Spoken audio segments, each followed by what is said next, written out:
قل إن كان آباؤكم وأبناؤكم وإخوانكم وأزواجكم وعشيرتكم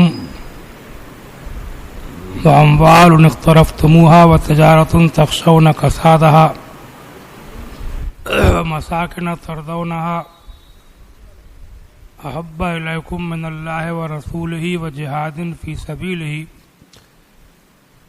فتربصوا حتى يأتي الله بأمره والله لا يهدي القوم الفاسقين آمنت بالله صدق الله مولانا العظيم وبلغنا رسوله النبي الكريم. بارگاہ رسالت میں درود شریف اور نذرانہ پیش کیجیے. اللہم صلی علی سیدنا مولانا محمد مبارک وسلم. کلمہ شریف کا ذکر کیجیے. لا الہ الا اللہ محمد الرسول اللہ صلی اللہ تعالی علیہ وسلم. آج جو آیت کریمہ میں نے تلاوت کی ہے، ارشاد فرمایا گیا قل ان کان آباؤکم و ابناؤکم و اخوانکم و ازواجکم و عشیرتکم. اے محبوب، ان سے فرماؤ کہ اگر تم کو تمہارے باپ دادا، تمہاری اولاد، تمہارے بھائی، تمہاری بیویاں، وعشیرتکم اور تمہارا کنبہ قبیلہ، خاندان و برادری، اور وہ مال کے جس کو تم لوگ کما کے رکھتے ہو، وَتِجَارَةٌ تَخْشَوْنَ كَسَادَهَا، اور وہ تجارتیں کہ جن کے گھاٹے سے تم ڈرتے ہو، وَمَسَاكِنُ تَرْضَوْنَهَا، اور تمہارے وہ مکان کے جن کو دیکھ کر کے تم خوش ہوتے ہو. یہ سب چیزیں احب الی اللہ ورسولہ وجہاد فی سبیلہ، اگر یہ سب چیزیں تم کو اللہ اور اس کے رسول اور اس کی راہ میں کوشش و محنت کرنے سے زیادہ پیاری ہیں، زیادہ اچھی لگنے لگی ہیں، فَتَرَبَّصُوا حَتَّى يَأْتِيَ اللَّهُ بِأَمْرِهِ، تو تم انتظار کرو اس بات کا کہ اللہ تعالیٰ تم پر کوئی عذاب نازل فرمائے. واللہ لا یہدی القوم الفاسقین، اور اللہ بدکاروں کو راستہ نہیں دکھاتا. یہ تمام چیزیں جو گنائی گئیں، ان کے بارے میں یہ فرمایا گیا کہ یہ چیزیں تم کو اللہ اور اس کے رسول اور اس کی راہ میں کوشش و جہاد کرنے سے زیادہ پیاری نہ ہو جائیں. آج میں دیکھ رہا ہوں کہ مسلمانوں کے اندر یہ بہت بڑی کمزوری ہے کہ یہ چیزیں آج کل ہم لوگ ان میں اتنے لگ گئے. دیکھو کہ ایک چیز تو ہوتی ہے دین، ایک دنیا کو اپناؤ، لیکن جب دین کا دنیا سے مقابلہ ہو، ہمارے سامنے دو راستے ہیں، ایک دین کا ایک دنیا کا، تو دنیا کے راستے کو چھوڑ دو، دین کے راستے پر چلو. سویرے سے شام تک ہمارے سامنے ایسے معاملات آتے رہتے ہیں. کبھی نماز کا ٹائم ہے، ہم باتیں کر رہے ہیں، ہم کاروبار میں ہیں، یاروں دوستوں میں ہیں، عیش و آرام میں ہیں، بیوی بچوں میں ہیں. یہ سب کام جائز ہیں، ناجائز نہیں ہے. لیکن جب اذان ہو گئی، اب آپ کے سامنے دو راستے ہیں. ایک دین کا راستہ ہے نماز، ایک وہ دنیا ہے کہ جس میں آپ تک لگے ہوئے تھے. اب آپ کو یہ ظاہر کرنا ہے کہ ہم دنیا سے بھی محبت کرتے ہیں، لیکن اللہ اور رسول کی محبت دنیا کی محبت سے زیادہ ہے. آپ صبح کے وقت ہیں، فجر کی اذان ہو رہی ہے، آپ کو نیند آ رہی ہے. نیند کوئی ناجائز چیز نہیں ہے، اچھی چیز ہے. قرآن عظیم میں اس کی تعریفیں کی گئیں. نیند کو اللہ نے اپنی نعمت بتایا. نیند اللہ کی نعمت ہے. لیکن اب آپ کو نیند بھی آ رہی ہے, ادھر اذان کا ٹائم ہے, نماز کا ٹائم ہے. اب آپ کے سامنے دو راستے ہیں, ایک دنیا کا, ایک دین کا. اب آپ کو یہ, آپ مومن ہیں, آپ کو یہ ظاہر کرنا ہے کہ نیند دنیا ہے اور نماز دین ہے. تو نماز کا ٹائم جب ہو گیا تو اب نیند کو نہیں دیکھنا ہے, اب آپ کو یہ دکھانا ہے کہ ہم نیند سے محبت بھی کرتے ہیں لیکن خدا رسول کی محبت اس کے اوپر بھاری ہے.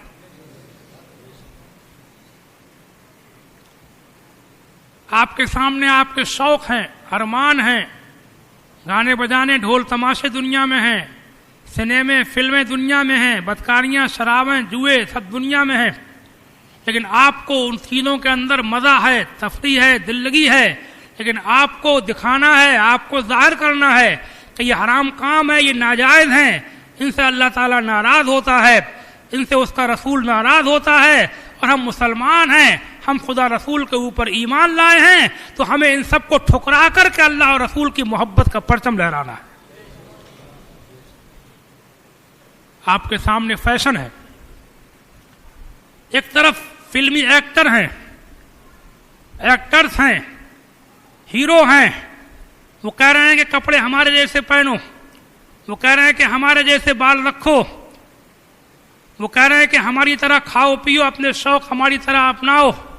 ایک طرف وہ فیشن ہے, ایک طرف اللہ اور رسول کے طریقے ہیں, خدا کے رسول کی سنتیں ہیں.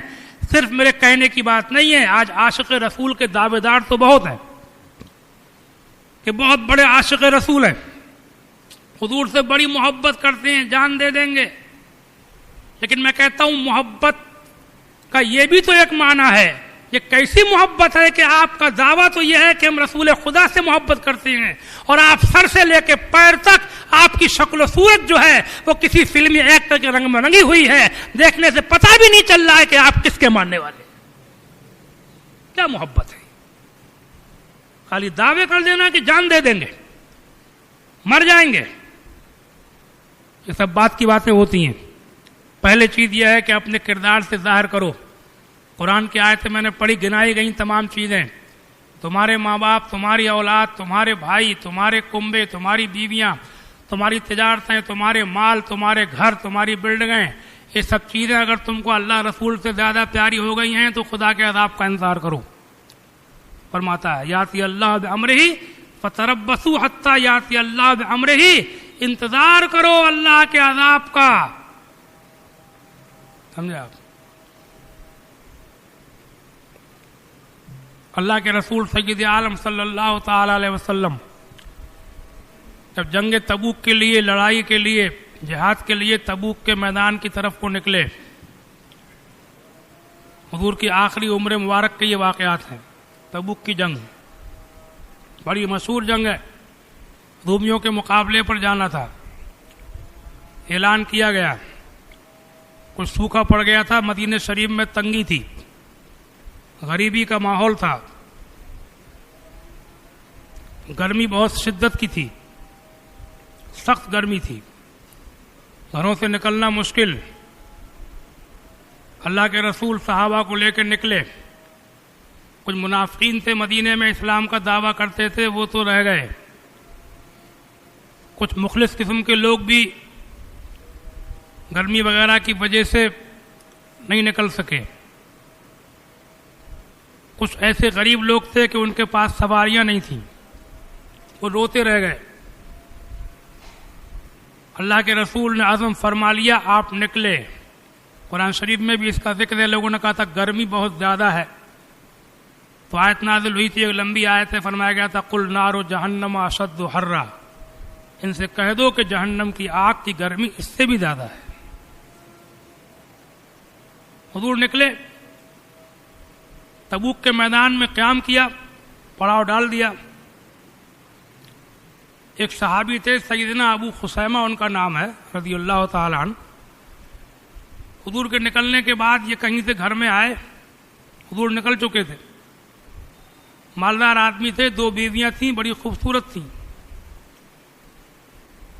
ان کے انتظار میں دونوں کمرہ سجائے بیٹھی تھیں، پلنگ کے اوپر کھانا پینے کا سامان تیار، ٹھنڈا پانی انہیں خوش کرنے کے لیے۔ جب گھر میں داخل ہوئے، بیویوں کو دیکھا، سجا ہوا کمرہ دیکھا، دیکھ کر کے نظر ڈالی، فرمایا کہ اچھا، اللہ کے رسول سید عالم صلی اللہ علیہ وسلم اس گرمی کی شدت میں، اس ہولناک حرارت میں سفر میں ہوں، تبوک کے میدان میں ہوں، اور میں تمہارے ساتھ عیش کروں؟ ایسا ہرگز نہ ہو۔ بیویوں سے کہا کہ سفر کا سامان تیار کرو۔ انہوں نے سفر کا سامان تیار کیا، اونٹ منگوایا، سامان رکھا، اور بیٹھے نہیں، اونٹ پہ بیٹھ کر کے حضور کے پیچھے پیچھے چل پڑے۔ ابو خثیمہ صحابی، خوشحال تھے، مالدار آدمی تھے، نکل پڑے۔ حضور تبوک میں جا کر کے پڑاؤ کر چکے ہیں، یہ پیچھے سے پہنچے۔ صحابہ نے کہا یا رسول اللہ، کوئی اونٹنی سوار آتا معلوم ہو رہا ہے، گرد اڑ رہی ہے، پہچان میں نہیں آ رہا ہے کہ کون ہے۔ اللہ کے رسول سید عالم صلی اللہ علیہ وسلم مسکرائے اور فرمایا کہ ابو خثیمہ ہوں گے۔ کون ہوں گے؟ صحابہ کہہ رہے ہیں یہ پہچان میں نہیں آ رہا ہے کون ہے، دور ہے۔ حضور فرماتے ہیں ابو خثیمہ ہوں گے۔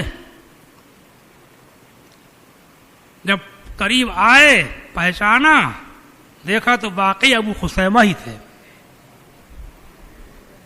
اس سے یہ بھی ظاہر ہوا کہ اللہ کے رسول سید عالم صلی اللہ علیہ وسلم کو اللہ نے چھپی ڈھکی باتوں کا علم دیا ہے، اور آپ دور و قریب کی تمام چیزوں کو جو کوئی نہ دیکھے وہ آپ دیکھتے ہیں، جو کوئی نہ پہچانے اس کو آپ پہچانتے ہیں۔ سر عرش پر ہے تیری گزر، دل فرش پر ہے تیری نظر، ملکوت و ملک میں کوئی شے نہیں وہ جو تجھ پہ آیا نہیں۔ بلکہ یہیں پر اسی کے تھوڑی دیر کے بعد کا واقعہ یہ بھی لکھا ہوا ہے کہ تھوڑی دیر کے بعد میں ایک پیدل آدمی آتا ہوا معلوم ہوا۔ ایک پیدل صاحب چلے آ رہے ہیں، لوگوں نے دیکھا کوئی پیدل آ رہا ہے، کہا حضور کوئی صاحب پیدل آ رہے ہیں، ابھی پہچان میں نہیں آ رہے۔ حضور نے فرمایا ابو ذر غفاری ہوں گے۔ جب وہ قریب آئے، جب چہرہ سامنے آیا تو دیکھا واقعی ابو ذر غفاری تھے، اور فرمایا کہ یہ ابو ذر غفاری جو آ رہے ہیں یہ اکیلے آ رہے ہیں، اور اکیلے ہی دنیا سے جائیں گے، اور یہ اکیلے ہی قبر سے اٹھائے جائیں گے۔ سمجھا؟ ابو ذر غفاری صحابہ میں ایک عظیم ہستی ہے، بس ان کے واقعات ایسے ہیں کہ ان کی تاریخ پڑھو تو رونا آ جاتا ہے۔ کیسے کیسے مکے میں ایمان لائے تھے، کہاں کے رہنے والے تھے، کیسے کیسے مکہ پہنچے تھے، کتنے دن حضور سے ملاقات ہی نہیں ہو سکی، پوچھا بھی نہیں جا سکتا تھا، مکے کا ماحول اتنا ہولناک تھا، کسی سے یہ پوچھ بھی لیا کہ محمد کہاں ہیں تو سمجھ لو پوری مصیبت ٹوٹ پڑتی تھی۔ 15-20 دن بھوکے پیاسے، جب وہ بہت لمبے لمبے واقعات ہیں۔ بہرحال ابو ذر غفاری میں اکیلے رہیں گے، اکیلے ہی دنیا سے جائیں گے، اکیلے ہی دنیا قبر سے اٹھائے جائیں گے، اور ایسا ہی ہوا۔ یہ مقام ربضہ کوئی جگہ ہے، مکے مدینے کے بیچ میں پڑتا ہے، ربضہ کوئی میدان کسی بستی کے پاس میں قریب میں ہوگا، وہی میدان میں یہ اکیلے رہتے تھے۔